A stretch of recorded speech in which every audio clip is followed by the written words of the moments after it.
Pada suatu hari yang cerah, Sisi berjalan-jalan melintasi padang rumput di tengah hutan sambil bersiul-siul dengan gembira.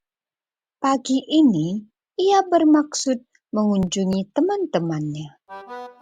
Tiba-tiba, Sisi mendengar suara teriakan, "Tolong! Tolong!" Sisi berusaha menemukan sumber itu. "Tolong! Aku di sini!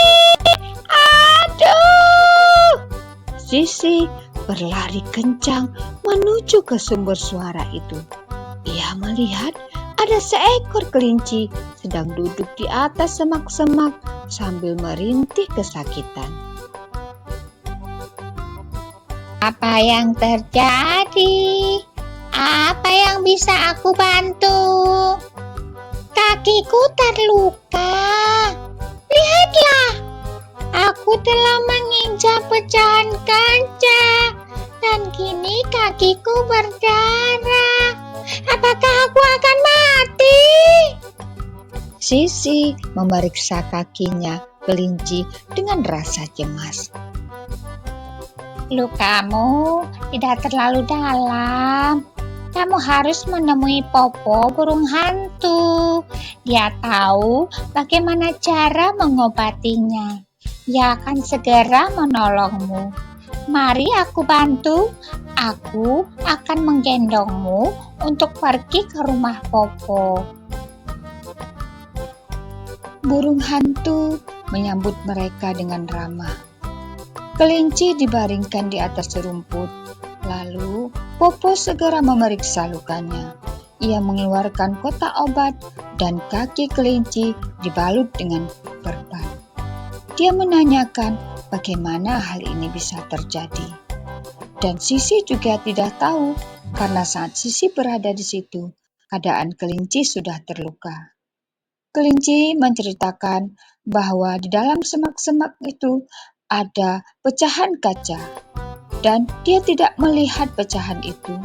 Maka dia menginjak pecahan itu dan kakinya terluka. Keesokan harinya, Sisi mengunjungi rumah kelinci dan dia bertemu dengan ayahnya kelinci. Ayah kelinci menceritakan bahwa di hutan banyak terdapat pecahan gelas, kaleng-kaleng tajam, kawat, dan kertas yang tersebar di mana-mana. Dan dia khawatir, dan dia juga tidak tahu dari mana asalnya sampah-sampah tersebut. Setelah pulang dari rumah kelinci, Sisi berpikir sejenak. Hewan-hewan yang ada di hutan tidak boleh membuang sampah sembarangan bila telah selesai berpesta. Mereka harus menghabiskan makanannya. Begitu juga dengan manusia, mereka tidak boleh membuang sampah sembarangan di tengah hutan. Sejak saat itu, mulailah semua teman-teman Sisi bergotong royong bekerja sama mengumpulkan sampah-sampah tersebut. Mereka meletakkan sebuah tong sampah yang ditemukan oleh si rubah di tepi tengah hutan. Burung hantu memberi saran untuk mengganti tulisan yang ada tulisan apel itu menjadi tempat sampah. Semua menyetujuinya. Keesokan harinya, saat Pak Duri sedang berpatroli, dia merasa heran melihat tong sampah itu. Siapa sebenarnya yang meletakkannya di sini? Tanyanya dalam hati. Ini adalah tindakan yang sangat tepat. Sebenarnya ia sudah bermaksud melakukan ini, tetapi dia sedang berusaha memikirkan tindakan yang lebih lanjut. Setelah hutan bersih, semua bergembira ria karena hutan mereka terbebas dari bahaya. Mereka juga berpesta merayakan kesembuhan daripada kelinci.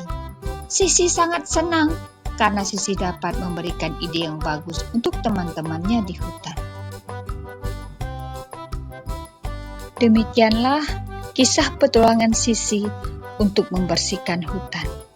Pesan moral yang bisa disampaikan pada cerita ini adalah Janganlah membuang sampah sembarangan. Manfaatkanlah sampah untuk menjadi sesuatu yang berguna. Jagalah lingkungan dimanapun kita berada. Apabila kita tidak menjaga lingkungan, maka akan terjadi hal yang buruk untuk kehidupan kita. Sampai jumpa dengan cerita-cerita berikutnya.